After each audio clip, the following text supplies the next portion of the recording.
Audio Jungle.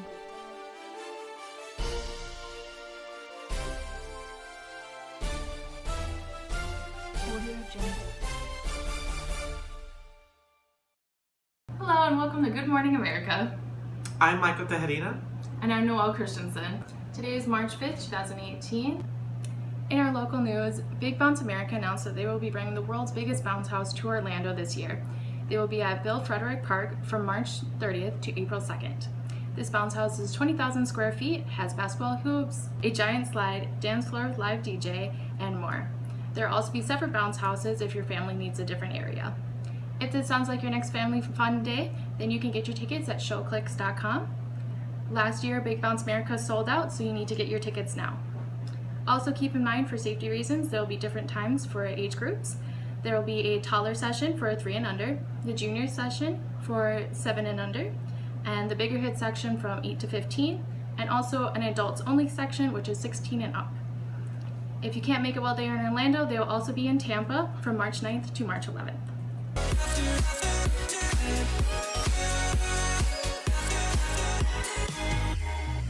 Now here's Michael with your national news. Audio Jungle. Thanks, Noelle. Now on to national news. In school district in Texas has been focused on with criticism after a letter from Needville Independent School District Superintendent Curtis Rhodes sent out warning against student protest on social media as well as in school. The letter addressed last week's school shooting in Parkland, Florida that left 17 dead. School district states, quote, sensitive to violence. It also says that there is a movement attempting to stage walkouts and disruptions at school, and cautions that if students in Needville School District choose to partake within any of these actions, they will be forced into an automatic 3-day suspension. The letter goes on to quote, please be advised that Needville ISD will not allow a student demonstration during school hours for any type of protest or awareness. The letter continues to state if students should choose to do so, they will be suspended for 3 days and face all consequences that come along with an out-of-school suspension. Life is all about choices, and every choice has a consequence. Whether it be positive or negative, we will discipline no matter what. End quote.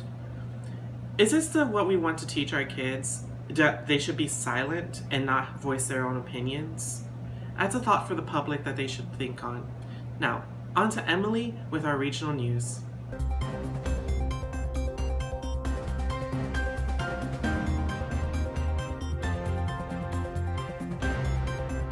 Today in regional news, the students of Marjory Stoneman Douglas High School have returned for the first time to campus since the mass shooting that occurred on February 14th.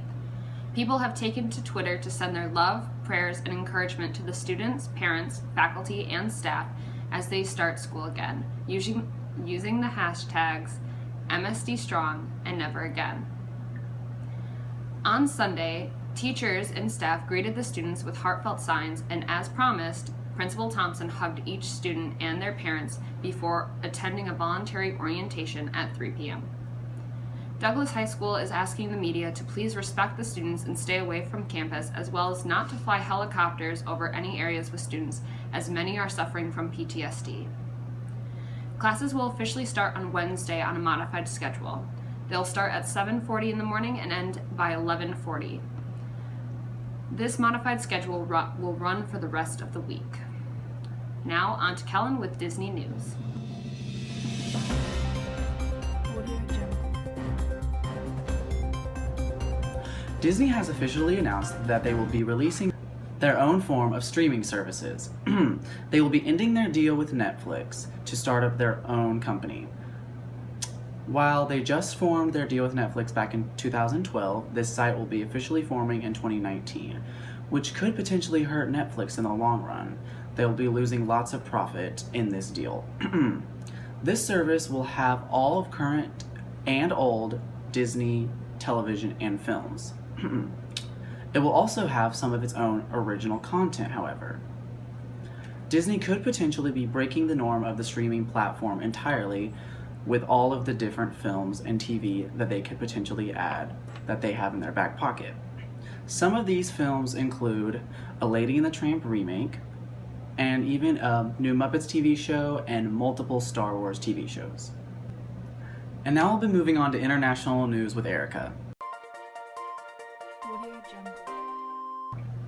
Meanwhile, in Mexico, the upcoming meeting between Donald Trump and Enrique Peña Nieto, President of Mexico, is becoming riskier, following Trump's latest online comments about Mexico.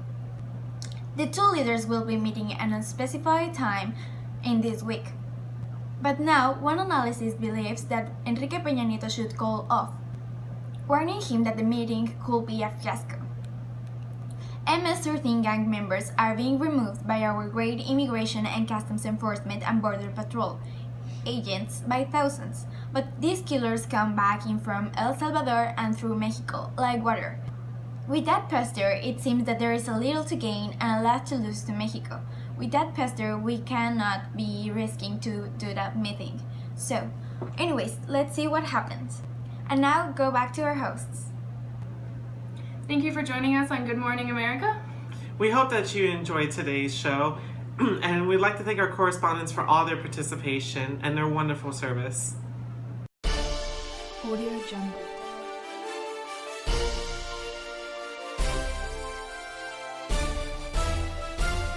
Audio Jungle.